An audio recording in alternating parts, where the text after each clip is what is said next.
13वीं आएगी, 13वीं बीतने के बाद इनका आना जाना कम हो जाएगा। जो अखबार आजकल सुर्खियां बटोर रहा है, इस खबर को टॉप पर लगा रहा है, वह भी कम हो जाएगा। सोशल मीडिया पे जो लोग सुर्खियां बटोर रहे हैं, अपने जो पोस्ट है उसमें या न्यूज डाल रहे हैं, यह सब कम हो जाएगा। और एक दिन ऐसा भी आएगा जब यह जो जितना भी केस है या जो जितना मामला है, उस एक लड़के की जो यादें है वह झुर्कियों में बंद हो जाएगी। और एक दिन ऐसा भी आएगा जिस दिन उसके परिवार एक कमरे में बैठकर सुसुक रहे होंगे, रो रहे होंगे, लेकिन उनके आंसू पोंछने वाला कोई नहीं होगा, वह आंसू गिर करके सूख भी जाएंगे।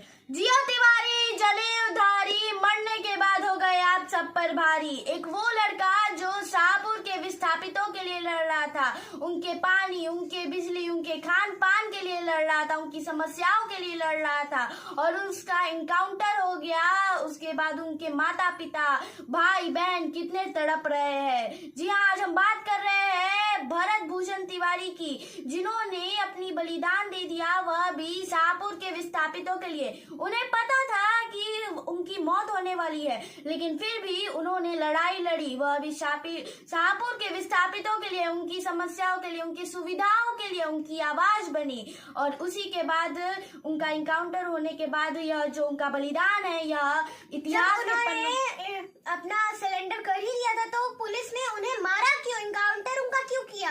जी हाँ, यह बहुत बड़ा सवाल यही पर जन्म होता है इसका कि आखिर उन्होंने सिलेंडर कर दिया था, तब उन्हें इनकाउंटर क्यों किया गया, उनकी मौत क्यों की गई। और यही सबसे बड़ा सवाल पूरी जनता का है, पूरे शाहपुर का है, हमारा है, पूरे देश का है कि आखिर उनका इनकाउंटर हुआ क्यों। भरत तिवारी को भगत सिंह के रूप में देख रहे हैं, कह रहे हैं कि हमने असली भगत सिंह को तो नहीं देखा, लेकिन इस आधुनिक युग में हमने भरत तिवारी के रूप में भगत सिंह को देख लिया है। और आपको जानकारी के लिए यह भी बता देते हैं, यदि वह फेसबुक पे लाइव नहीं होते, उनकी वीडियो हम तक नहीं पहुंचती, तो लोग आजकल कुछ और ही कहानी बना रहे होते। जी हाँ, 17 जून को उनका इनकाउंटर हुआ, उसके बाद से जो मामला है यह बहुत ही ज्यादा सोशल मीडिया पर आ गया है। और कुछ लोग सोशल मीडिया पे यह भी बता रहे हैं कि यह जो न्यूज है, यह जो खबर है, यह फेक है। लेकिन आपको जानकारी के लिए बता देते हैं कि यह जो इनकाउंटर हुआ है जो भरत तिवारी का, उनके बलिदान की वजह से आज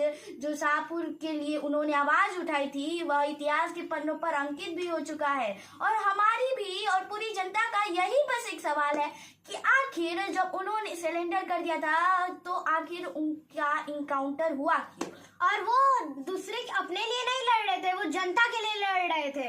आखिर उनकी गलती कहाँ थी? कहाँ थी उनकी गलती? क्या ये उनकी गलती थी कि उन्होंने गलत तरीका यूज किया? हाँ, उनका इरादा साफ था, लेकिन उन्होंने तरीका गलत यूज किया। और लेकिन उसके बाद भी उन्होंने सिलेंडर कर दिया था, उन्होंने पिस्तौल अपने हाथ में उठाई थी, यह उनका तरीका गलत था। लेकिन आखिर में उन्होंने पिस्तौल को नीचे गिरा भी दिया था, फेंक भी दिया था, तब उनका इनकाउंटर होने का वजह क्या होता है? आखिर उनका इनकाउंटर हुआ कि? यह सबसे बड़ा सवाल है, यह पूरी जनता का, पूरे देश का यह सबसे बड़ा सवाल है पुलिस से कि आखिर उनका इनकाउंटर हुआ क्यों। उस भरत तिवारी का जो बलिदान था, क्या वह ऐसे ही चला जाएगा?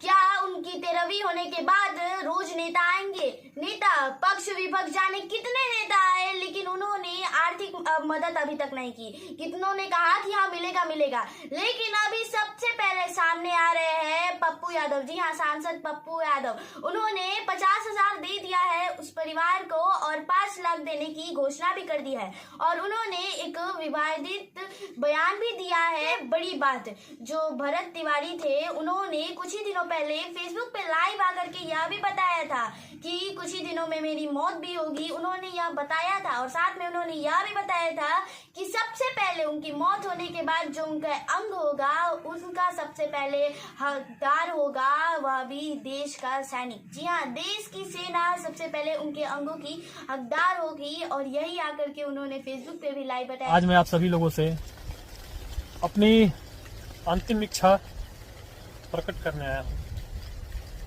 मैं मेरे इस त्याग बलिदान के बाद मेरे इस शरीर को दान कर दिया जाए। इस पर सबसे प्राथमिकता हमारी देश की सेना, हमारे आन बान शान, भारतीय सेना, इंडियन आर्मी को दान कर दिया जाए। दूसरे स्थान पर प्रशासन को, तीसरे स्थान पर पब्लिक को, उसमें भी जो गरीब लोग हैं, असहाय हैं, मजबूर हैं, उन्हें।